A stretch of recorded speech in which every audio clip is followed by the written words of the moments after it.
रसूल अल्लाह ने कई मर्तबा फरमाया कि ए अली, तेरी निस्बत मुझसे वही है जो हारून की मूसा से थी।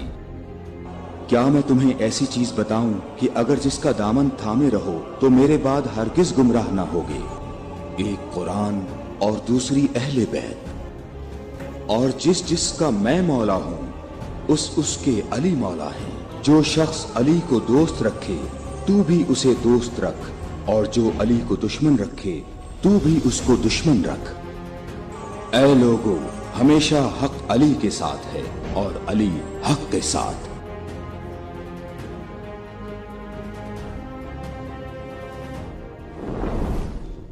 गदीर मक्का और मदीना के दरमियान एक मकाम का नाम है। ये वो जगह है जहाँ मुख्तलिफ़ इलाक़ों से आने वाले हाजी जुदा हो जाते हैं। यहाँ से शुमाल का रास्ता मदीना की तरफ, जनूबी सिमत का रास्ता यमन की तरफ, मशरिकी रास्ता इराक़ की तरफ और मगरिबी सिमत का रास्ता मिस्र की तरफ जाता है।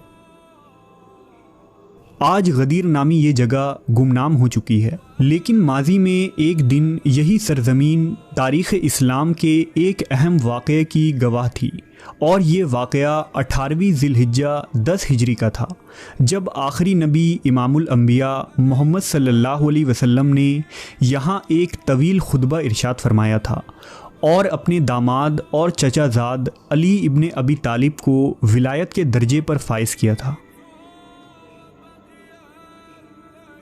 गदीर खुम का पस मंज़र कुछ यूँ है कि नबी करीम मोहम्मद सल्लल्लाहु अलैहि वसल्लम हिजरत के 10वें साल 24 ज़िलक़दा को हज़ारों का काफ़िला लेकर हज के लिए मदीना से मक्का की तरफ रवाना हुए।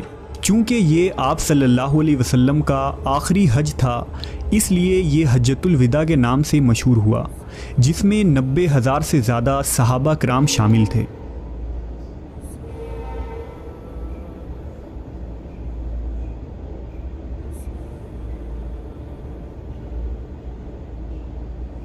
मनासिक हज मुकम्मल करने के बाद हुजूर ने काबतुल्लाह को अलविदा कहा और हरम से रुखसत हुए।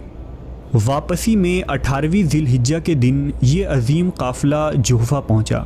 जुहफ़ा मक्का से 13 मील के फासले पर मौजूद है।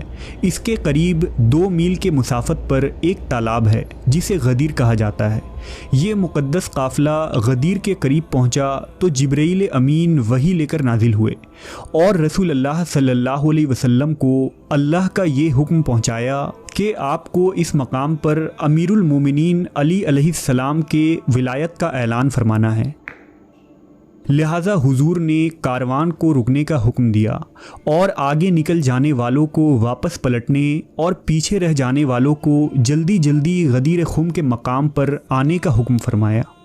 यहाँ आप सल्लल्लाहु अलैहि वसल्लम ने नमाज ज़ुहर अदा की और एक मिंबर बनाने का हुक्म दिया।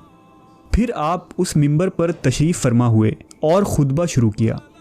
हम्द व सना अल्लाह की ज़ात से मखसूस है। हम उस पर ईमान रखते हैं, उस पर तवक्कल करते हैं और उसी से मदद चाहते हैं। हम बुराई और अपने बुरे कामों से बचने के लिए उसकी पनाह चाहते हैं। वो अल्लाह जिसके अलावा कोई दूसरा हादी और रहनुमा नहीं है।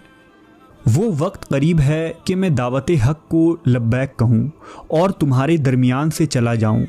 तुम भी जवाबदा हो और मैं भी जवाबदा हूँ। इसके बाद फरमाया कि मेरे बारे में तुम्हारा क्या ख्याल है? क्या मैंने तुमसे मुताल्लिक अपनी ज़िम्मेदारी को पूरा कर दिया है?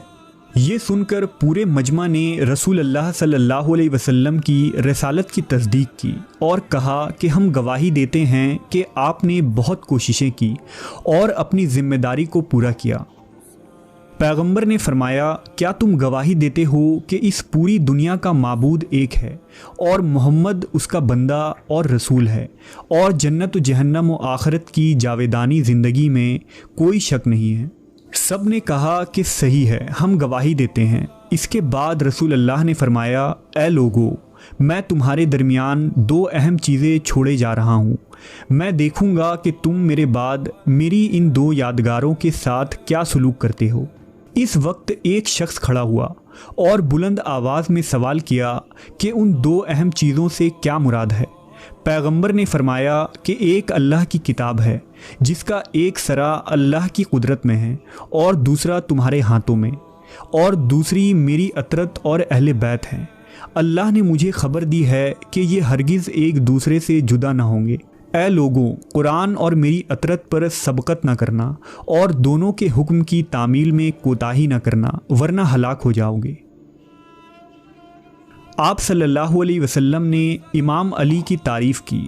اے لوگوں، یہ علی ہے، تم میں سب سے زیادہ میری مدد کرنے والا، تم میں سے میرے سب سے زیادہ قریب تر اور میری نگاہ میں عزیز تر ہے۔ یہ دین خدا کا مددگار، رسول خدا سے دفاع کرنے والا، متقی، پاکیزہ صفت، ہادی اور مہدی ہے۔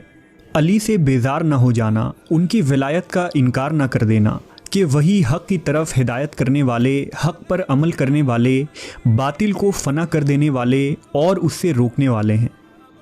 اس کے بعد فرمایا کہ مومنین پر خود ان سے زیادہ سزاوار کون ہے؟ سب نے کہا کہ اللہ اور اس کے رسول زیادہ جانتے ہیں۔ رسول اللہ نے فرمایا، اللہ میرا مولا ہے اور میں مومنین کا مولا ہوں، اور میں ان کے نفسوں پر ان سے زیادہ حق رکھتا ہوں۔ پھر آپ صلی اللہ علیہ وسلم نے حضرت علی کا ہاتھ پکڑ کر اتنا اونچا فرمایا کہ دونوں کی بغلوں کی سفیدی نظر آنے لگی۔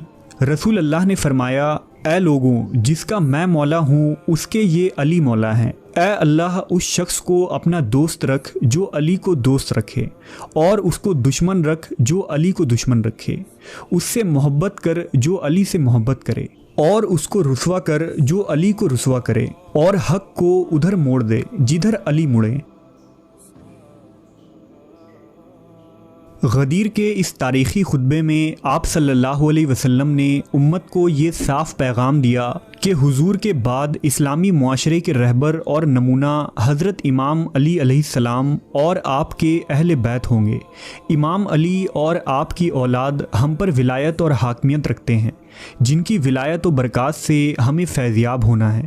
خطبہ غدیر اس بات کا اعلان تھا کہ امام علی اور اطرت رسول سے محبت و اطاعت ایمان کا حصہ اور مومن ہونے کی شرط ہے۔